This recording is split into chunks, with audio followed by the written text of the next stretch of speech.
And welcome back into another edition of Kolby's Corners Live, coming to you here live from Lane Stadium in Blacksburg, Virginia. Don't know how many people are still up, but just some instant reactions from Virginia Tech's 44-20 loss at Vanderbilt. Yes, 44-20. That did end up being the final score. If you were watching, definitely a tale of two halves there for Virginia Tech. Up 10 points at the half on Vanderbilt, up 20-10, and then to get blanked and just sort of give up 34 was a lot. So we'll get into some things, talk about some things. I'm sure the chat will light up. The message boards over on vtscoop.com have been very active. Obviously, a lot of reposts over on social media about what's going down.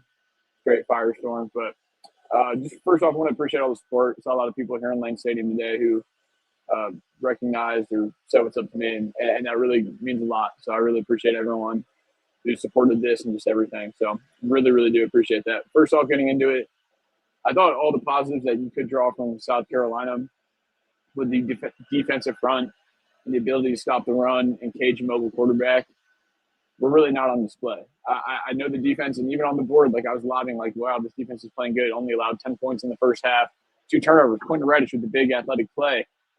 Great ball skills to make a play on the ball. Now that definitely waned at the defensive back position as you look throughout the game. Dante Lovett gave him a big play on the sideline. Caleb Brown got one-hand snag because he didn't make a play on the ball. That was something that plagued them. But outside of that, Quentin Reddish with the bright spot of pulling down in the interception. Talked to Emmanuel Hickman after the game. Really, really insightful. I think someone who's maybe quietly a leader on this team, has seen a lot of college football and had some really good insight. We'll have some stories on that on BT Scoop. But he had the fumble, and Thomas Williams was there with his nose to the ball and got that. So I think the defense had their chances. They just didn't execute it. And then once you got to the second half, Pavia was able to lead drives of 75, 57 yards and pretty much get whatever they wanted. I mean, and this is the offensive line. Like when I did the self-scout with Robbie Weinstein from Vandy 24/7, like this offensive line is completely rebuilt. They got a lot more beef on the line, but the experience is a big thing. And you saw it. Vandy with holding penalties or legal hands to the face or false starts. Like they really tried to stall their own drives out, and they were just able to continually convert. When you, excuse me, sorry. When you look at just crush a full pizza, sorry. When you look at them being able to get, oh man, when you look at Vanderbilt being able to get over 7 yards per carry against a front that just even a week ago was pretty dominant, it's crazy. I should have asked about Kamari Copeland. I don't even know if he was playing because his name didn't pop like he did last week. And honestly, all fall camp, I mean, you saw Emmanuel Hickman, you saw Kelvin Gillian make a couple plays.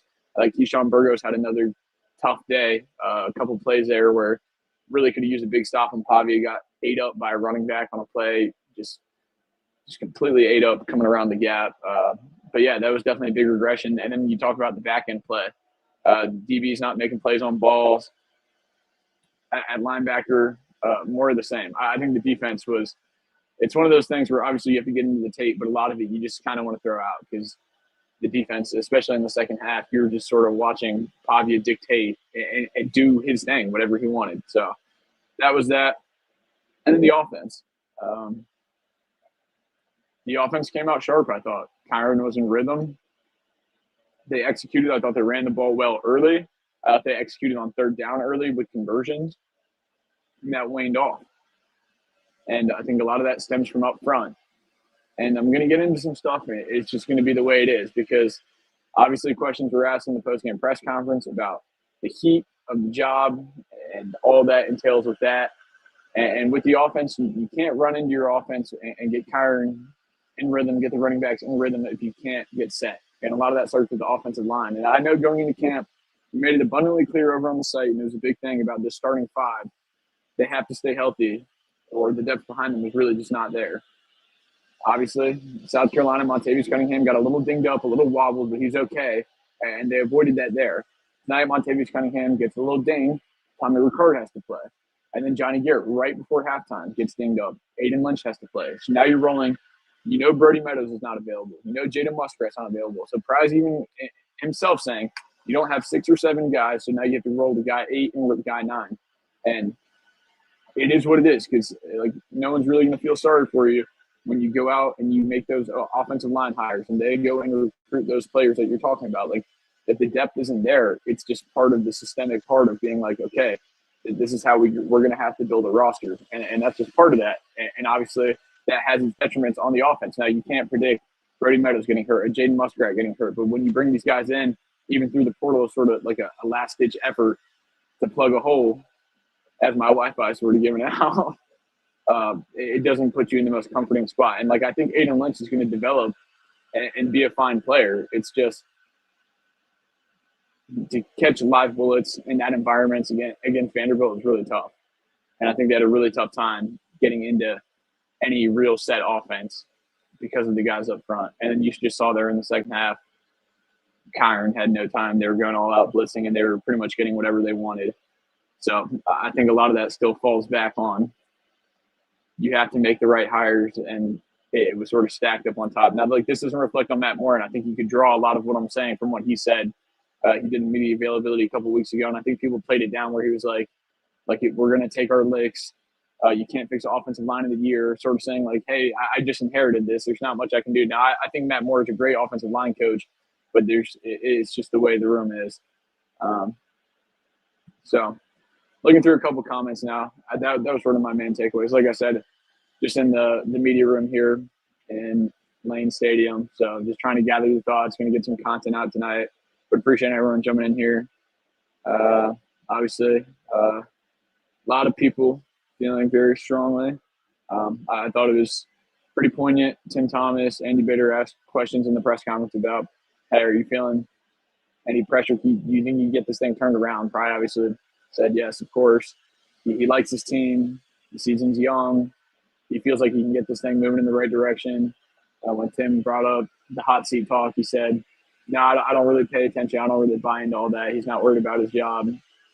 In that situation, I feel like that's pretty much obviously what you have to say. But, I mean, it's just really tough when you're, 11-21 or against Power 4 opponents. You're 16-23 overall. You've now lost back-to-back series against Rutgers and Vanderbilt. It's just really, really tough. And you start another year 0-2. And now you look down the line and, like, you got to let this one have its fair day. But at the same time, you look down to ODU, and you've had your issues with ODU. And ODU, look at what they did today with Colby Joseph.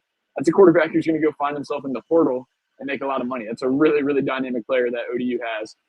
They played well today. And, like, that's not – I know people are like, okay, we'll be right back to 2-2, and you're jumping into NC State and Wake. And you saw NC State played against UVA today. Like, this team – it's a 2-game sample size, and that's pretty much all you have with these coaches and players. And it was a very, very radical swing, both on the defensive and offensive side of the ball.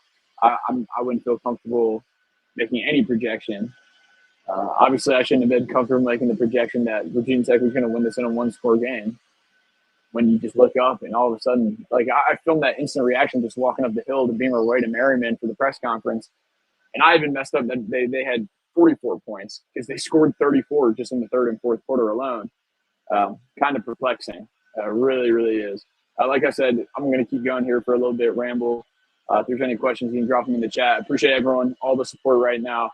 12:30, having everyone in here, and also throughout the day. I mean, it means a ton. It's been a week for all of us. Like, I know everyone's got their thing, but it really meant a lot to me today to see a lot of people in person say they were enjoying the content. So it was a nice reminder. But let's see if there's anything that I can comment on in here without just crazy takes.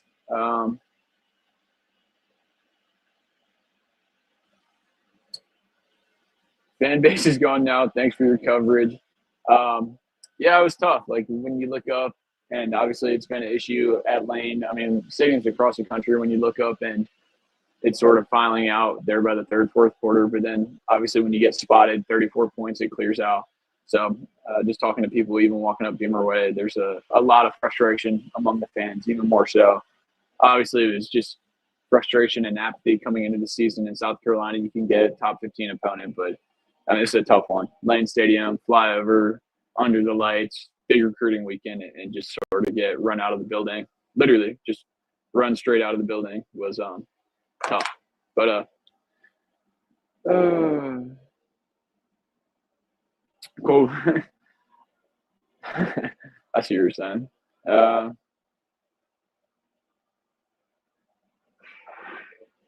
just looking through these comments. Wofford will be a win, but painful and close. Yeah, I mean, like I said, you can't really overlook any opponent at this point.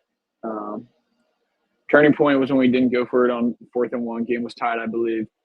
Virginia Tech, they were leading at that point, and probably talked about in this press conference. They were kind of right down there as I'm looking out on the field. Hopefully my Wi-Fi is fine enough right now. It looks like it's coming back. And he just said in that his philosophy is if they go for it and they don't get it there, it's essentially 3 points from Vanderbilt. And he wants them to sort of earn it. Like if they were 10, 15 yards further down the field, obviously it becomes a lot easier. Like that's a much easier decision to make, and that's what he said. But obviously it's a much easier decision to go get a first down. He just feels like he didn't want to surrender those 3 points. Virginia Tech was up at the time, and he said like he didn't think the second half was going to go the way it did. But obviously there were things that weren't done to mitigate that. So that was sort of his reasoning behind it. I know a lot of people on the board in the middle of the game thought that was going to be the decisive thing. Now, did they go and finish that drive and go score points right there? Who knows? Like I said, someone a lot wiser than me with a lot more ball knowledge than me who actually played told me football games aren't won or lost on one play. So you can look to that. You can look to a litany of other things. And in this game specifically, you can look to a litany of other things when you give up 34 unanswered in your building, recruits, at night, full house. I mean, full house. The student section, I had friends freaking blowing up my phone like during the game. All the alleys like completely packed out. Just beyond everything, the fan emotions of everything, to still even pack it out like that and then have that performance. It's tough. And I think you're going to feel it here probably for the ODU and Wofford games, the repercussions, because I think everyone was sort of going to give it that one last college try in a way. And now you've seen people turn seasons around, but it's just a lot tougher to start another year 0-2 or dropping both out of conference games to Power 4 opponents. So,